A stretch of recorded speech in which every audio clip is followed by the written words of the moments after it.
बिहार विधानसभा चुनाव 2020 के सबसे ताजा आंकड़े निकलकर सामने आ चुके हैं। क्या होने वाला बिहार के लिए, किस प्रकार के आंकड़े बनते नजर आ रहे हैं। तेजस्वी यादव अगर मुख्यमंत्री बनते हैं आरजेडी की तरफ से, तो सबसे बड़ा सवाल तो डिप्टी सीएम कौन होगा, इस पर जो है बड़ी खबर यहां पर निकलकर सामने आ चुकी है। तो क्या बिहार में नया गठबंधन बनने वाला है? तेजस्वी यादव और नीतीश कुमार के बीच ही ये लड़ाई होने वाली है, लेकिन ये सवाल उठ रहा है बार बार कि आखिर गठबंधन किस प्रकार के हो सकते हैं। बीजेपी ने साफ प्रूफ कर दिया है कि वो नीतीश कुमार की अगुवाई में ही बिहार विधानसभा चुनाव 2020 लड़ने वाले हैं।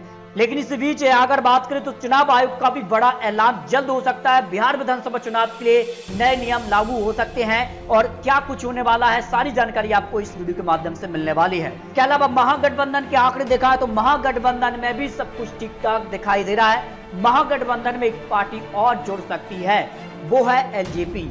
अगर बीजेपी जेडीयू में सीट शेयरिंग का जो मामला है वो थमता नहीं है, तो फिर यहां पर कह सकते हैं कि आरजेडी, यहां पर कह सकते हैं आरजेडी की तरफ से तेजस्वी यादव होंगे मुख्यमंत्री पद के दावेदार। तो चिराग पासवान अगर आरजेडी जीतती है, डिप्टी सीएम हो सकती है। इस प्रकार की खबर अब सोशल मीडिया पर चलने लगी है। लेकिन इसी बीच एक और सर्वे निकल कर आया है सामने, जो कि 42,000 लोगों पर सर्वे किया गया है। इसके क्या है आंकड़े, इसके भी आंकड़े आपको यहाँ पर दिखाएंगे। अगर इसी बीच और आंकड़े अगर आपको दिखाएं तो बीजेपी की अगर बात करें तो 12 राज्यों पर अपने दम पर सरकार है, तो 5 राज्यों में गठबंधन के रूप में सरकार है। यानी बिहार विधानसभा चुनाव बीजेपी गठबंधन के तौर पर लड़ने वाली है। लेकिन कांग्रेस की क्या हाल, देखिए अगर कांग्रेस की बात करें तो कांग्रेस अपने दम पर 4 राज्यों में सरकार में है, तो 2 राज्यों में गठबंधन के साथ सरकार में है, अन्य पार्टियां कुछ यहां पर सरकार में हैं। लेकिन कांग्रेस के लिए क्या आंकड़े अब इस वक्त दिखाई दे रहे हैं। देखिए अगर बात करें यहां पर एमपी के लिए, तो एमपी में जो है, एमपी में कांग्रेस सरकार गिर चुकी है, यानी कमलनाथ सरकार अपनी सरकार बचाने में नाकाम रहे हैं। लेकिन अब अगला नंबर क्या है, देखिए अगला नंबर अगर बात करें तो राजस्थान में चल रहा है। सचिन पायलट और अशोक गहलोत के बीच जो है लड़ाई बढ़ती जा रही है। अब क्या वो लड़ाई इस सरकार गिरने के बाद थमेगी या नहीं, ये तो आने वाला वक्त बताएगा। लेकिन फिलहाल जो है सरकार गिरने के सबसे ज्यादा खतरे इस वक्त दिखाई दे रहे हैं। इसके अलावा महाराष्ट्र की अगर बात करें तो महाराष्ट्र में भी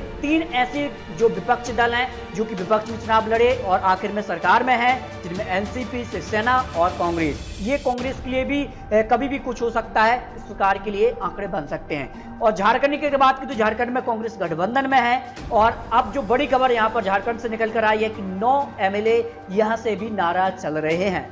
बचे अगर बात करें छत्तीसगढ़, पंजाब और पांडुचेरी, तो कांग्रेस के लिए आने वाला समय काफी मुश्किल भरा हो सकता है। लेकिन अच्छा यहां पर कह सकते हैं कि बिहार विधानसभा चुनाव होने वाला है और यहां अगर कांग्रेस अपनी दम पर कुछ सीट लेके आती है तो आने वाले समय में कांग्रेस की वापसी अन्य राज्यों में हो सकती है, जिनमें बिहार के बाद अगर बात करें तो पश्चिम बंगाल वो राज्य होगा, उत्तर प्रदेश आने वाला चुनाव है, इसके अलावा गुजरात, पंजाब, तो कई राज्य हैं जिन पर चुनाव होने वाले हैं। तो बिहार में क्या कुछ आंकड़े बन सकते हैं। देखिए बिहार के अगर कुछ आंकड़े आपको दिखाएं यहां पर पॉपुलेशन के हिसाब से, तो किस प्रकार की पॉपुलेशन, देखिए ओबीसी वर्ग की अगर बात करें तो 48%, यहां पर अगर महादलित की बात करें तो 15%, मुस्लिम आबादी बिहार के लिए काफी महत्वपूर्ण है। अजहरुद्दीन ओबीसी भी चुनावी मैदान में उतर सकते हैं। अगर वो चुनावी मैदान में उतरते हैं, 16% जो वोट शेयर है अगर उनके पक्ष में जाता है, तो आरजेडी और कांग्रेस को जमकर नुकसान होने वाला है।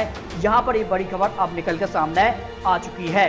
इससे पहले अगर बात करें तो बिहार में अगर बात करें तो 147 सीटों पर यादवों का प्रभाव रहता है, यानी यादव जिस तरफ चले जाते हैं बिहार विधानसभा चुनाव उस तरफ झुक जाता है। तो यादव किस तरफ जाएंगे। इसके अलावा अजहरुद्दीन ओबीसी अगर चुनावी मैदान में उतरते हैं, आरजेडी कांग्रेस को उनका समर्थन रहता है, तो फिर आरजेडी कांग्रेस एक मजबूत स्थिति में आ जाते हैं। अगर समर्थन नहीं जाता है तो कहीं ना कहीं वोट शेयर आरजेडी कांग्रेस का यहां पर कटने वाला है। यानी साफ तौर पर कहा जाए 243 सीटों पर 122 सीटों पर पूर्ण बहुमत बन जाता है। लेकिन क्या कुछ आंकड़े अब बिहार विधानसभा चुनाव के लिए बनते नजर आ रहे हैं। इसके अलावा बिहार में किस प्रकार का गठबंधन बन सकता है। और बिहार में देखिए अगर आप जेडीयू, बीजेपी और एलजेपी में जो है सीट शेयरिंग के बीच सब कुछ ठीक ठाक, इस पर लोगों की राय ली गई है। सब कुछ ठीक ठाक नहीं कहते हैं कि इनमें जो है सीट शेयरिंग को लेकर सब कुछ ठीक ठाक नहीं है। 72% लोगों का मानना है, यानी यहां पर एलजेपी के लिए बीजेपी जेडीयू के बीच जो है ज्यादा सीटें हासिल करना, चुनाव में लड़ना, ये काफी मुश्किल भरा हो सकता है। इस कारण से यहां पर एलजेपी, चिराग पासवान आरजेडी की तरफ झुक सकते हैं। दोस्तों ये बड़ी खबर अब बिहार विधानसभा चुनाव के लिए निकल कर आ सकती है और यहाँ पर एनडीए गठबंधन से एलजेपी निकल सकती है। ये बड़ी खबर यहाँ पर निकल कर सामने आ रही है। इसके अलावा अगर बात की जातीय समीकरण में देखें, सवर्ण वर्ग यहाँ पर 25, वैश्य 25, यादव 12, मुस्लिम 12, अन्य यहाँ पर वोट निकल कर आते हैं। इसके अलावा कुछ महत्वपूर्ण मुद्दों पर भी बिहार विधानसभा चुनाव लड़ा जा सकता है, लेकिन बीजेपी को यहाँ पर सीएम चेहरा उतारना चाहिए, इस पर लोगों का मानना है 35%, जबकि नहीं 65%। इसके संकेत पहले ही मिल चुके हैं यहाँ पर कि बिहार विधानसभा चुनाव बीजेपी यहाँ पर जेडीयू के ही यहाँ पर साथ लड़ने वाली है। सुशासन पर लोगों को क्या मानना है? हाँ कहते 61% सुशासन राज्य है, नहीं कहते 39%। 5 साल में नीतीश कुमार के काम से लोग किस प्रकार संतुष्ट हैं? देखिए बहुत संतुष्ट 27, अच्छा कहते हैं 39, औसतन 21 है, खराब 10, बहुत खराब 2% लोग यहाँ पर मानते हैं। लेकिन आने वाले समय में किस प्रकार के आंकड़े बन सकते हैं? 2020 के लिए सर्वश्रेष्ठ उम्मीदवार कौन हो सकता है? देखिए अगर बात करें तो सबसे ज्यादा आरजेडी नेता यानी तेजस्वी यादव को ही लोग यहाँ पर पसंद कर रहे हैं। 31% लोग मानते हैं कि तेजस्वी यादव ही बिहार विधानसभा चुनाव 2020 के लिए मुख्यमंत्री साबित हो सकते हैं। लेकिन सवाल यह है कि डिप्टी सीएम उनके साथ कौन हो सकता है? एलजेपी ने एक नया रास्ता रखा है, अगर उन्हें सीट शेयरिंग नहीं मिलती है तो फिर वो आरजेडी की तरफ जाएंगे और उन्हें डिप्टी सीएम वहां पर पद मिल सकता है। ये बड़ी खबर है। इसके अलावा अगर बात करें तो यहाँ पर 29% लोग यहाँ पर नीतीश कुमार को मानते हैं कि वो मुख्यमंत्री बन सकते हैं। इसके अलावा चिराग पासवान को 8% लोग मानते हैं बिहार के लिए अलग से चुनाव लड़ते हैं तो वो मुख्यमंत्री बन सकते हैं। इस तरह से जो है आंकड़ा बिहार के लिए सर्वश्रेष्ठ उम्मीदवार के लिए दिखाई दे रहा है। इसके अलावा बिहार विधानसभा चुनाव अगर चुनाव आयोग तय समय पर घोषणा करता है तो अक्टूबर नवंबर में ये चुनाव हो सकते हैं। इसके लिए अगर बात करें तो एनडीए और यूपीए दोनों ही दल यहाँ पर अपनी अपनी तैयारियों में जुटे हैं और आने वाले समय में किस प्रकार के आंकड़े बनेंगे वो भी आपको दिखाएंगे। देखिए अगर 2015 के आंकड़े दिखाएं तो किस प्रकार के आंकड़े बने थे? देखिए बीजेपी जो है 53 सीट हासिल हुई, तो यहाँ पर कांग्रेस को 27 सीट, तो यहाँ पर जेडीयू को 71 सीट हासिल हुई, लेकिन आरजेडी को 80, तो यहाँ पर कुछ पार्टी को जैसे एलजेपी को 2 सीट और यहाँ पर हम पार्टी को यहाँ पर 1 सीट हासिल हुई। लेकिन सवाल यह है कि आरजेडी और जेडीयू और कांग्रेस ये 3 जो बड़े दल हैं वो यहाँ पर कह सकते हैं कि गठबंधन में चुनाव लड़े, उस कारण से इन्हें वो आंकड़ा मिला था कि वो सरकार में रहें, लेकिन आंकड़ा जेडीयू निकलकर बीजेपी के साथ अब चुनावी मैदान में उतर रही है। तो 2020 में जनता क्या एक वापस से जेडीयू को वो बहुमत देगी तो 2015 में मिला था, ये भी अब आने वाला समय बताएगा। इसके अलावा ऑनलाइन सर्वे जो कराया गया था, कई बड़े एक्सपर्ट लोगों ने आंकड़े रखे थे, उसके अनुसार देखिए 42,000 लोगों पर जो सर्वे किया गया है, इस पर लोगों ने माना है 71% लोगों ने माना है कि एनडीए 100 सीटों से कम सीटों पर इस बार सिमटने वाली है। ये बड़ा सवाल आप बिहार विधानसभा चुनाव के लिए बन सकता है।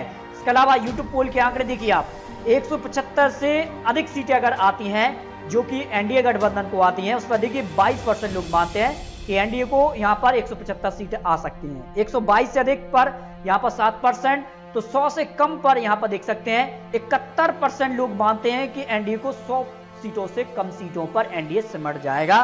तो ये यहां पर बीजेपी और यहां पर कह सकते हैं कि जेडीयू को बड़ा झटका यहां पर लग सकता है। ये यहां पर ओपिनियन पोल निकल कर आया है। इसके अलावा अगर ट्विटर पोल के आंकड़े भी दिखाएं आपको, 175 से अधिक कहने वाले 21% है बीजेपी के लिए, यानी एनडीए गठबंधन को 122 से कहने वाले 10% है, जबकि 100 से ज्यादा कहने वाले 67% लोग यहां पर निकल कर आते हैं। अब आपको कुछ और आंकड़े दिखाते हैं कि किस प्रकार के आंकड़े बन सकते हैं। देखिए यहाँ पर जो बड़े एक्सपर्ट लोगों ने अपने आंकड़े रखे हैं, बिहार विधानसभा चुनाव 2020 के लिए अगर आज चुनाव होते हैं तब ये आंकड़े बनते नजर आ रहे हैं। एनडीए गठबंधन में बीजेपी, जेडीयू और एलजेपी रहते हैं तब ये आंकड़े हैं। 113 सीटों के आसपास इस एनडीए गठबंधन को सीट मिल सकती है, ये यहाँ पर आंकड़े निकलकर सामने आ रहे हैं। इसके अलावा अगर बात करें 135 सीटें जो है महागठबंधन के रूप में जाती नजर आ रही हैं 2020 के लिए, ये महागठबंधन को आंकड़े निकलकर सामने आ रहे हैं।